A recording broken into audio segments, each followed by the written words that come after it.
Baseball Stars, or Baseball Stars Triple Crown in Japan, is a baseball game that was developed and published by SNK for the NES. It had simulation elements to it where, you know, you had the correct amount of people on the field, etc. like that. But it was a very arcadey game. This game was so just well done in terms of the animation, in terms of the graphics, in terms of the controls. You know, it had, you know, made up teams, you know, it had the all-star team, which had, you know, names of famous baseball players like Ruth. It was the first sports game to have a battery backup.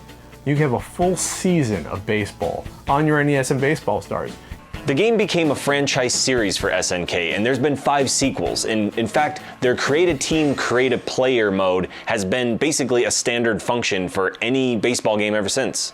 All the players had individualized offensive and defensive stats.